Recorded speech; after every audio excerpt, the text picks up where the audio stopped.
There are films that tell a story, and then there are films that ask you to endure one. Gaami belongs to the second kind. At its surface, it follows a man named Vishwak, an Aghori, detached from the world, afflicted by a rare neurological condition that makes human touch physically unbearable. But Gaami is not really about a disorder. It is about distance between body and mind, between faith and science, between who we are told we must be and who we actually are. Vishwak lives in isolation, not by choice, but by necessity. Touch, the most basic human reassurance, is denied to him. And so he survives through ritual, discipline, and denial. The Himalayas around him are not just a landscape. They are an extension of his inner state, vast, cold, and unforgiving. What makes Gaami striking is how it refuses comfort. The film does not rush to explain. It does not soften its imagery. Instead, it lets silence speak. It lets hardship stretch. Pain is not dramatized. It is endured. Parallel to Vishwak's journey is another thread. A world obsessed with progress, technology, and spectacle. A laboratory, a medical investigation.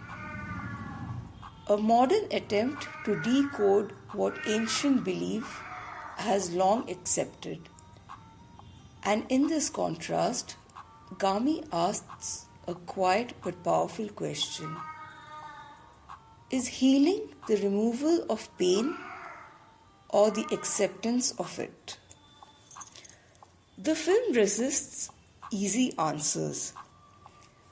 Faith is not portrayed as blind salvation, nor is science shown as ultimate truth. Both are limited. Both are human attempts to make sense of suffering. Vishwak is caught between them, used, studied, doubted, never fully belonging to either. The title Gaami itself suggests movement, a traveler. But Vishwak's journey is not just across terrain, it is across identity. Every step forward forces him to confront what has been imposed on him by tradition, by trauma, by other people's definitions. Touch becomes the film's most powerful metaphor. Not simply physical contact, but emotional closeness. Trust, vulnerability, the thing we crave most and fear most at the same time. Vishwak's condition externalizes what many carry invisibly. The fear that intimacy might hurt, that closeness might undo us. As the narrative unfolds, the film blurs the line between curse and protection. Is Vishwak broken, or has he simply adapted to a world that overwhelms? And if healing means becoming normal, who defines what normal is? Visually, Gaami is relentless. The terrain is punishing. The body is fragile. Nature does not care about belief systems or diagnosis. It simply exists, vast, indifferent, and sublime.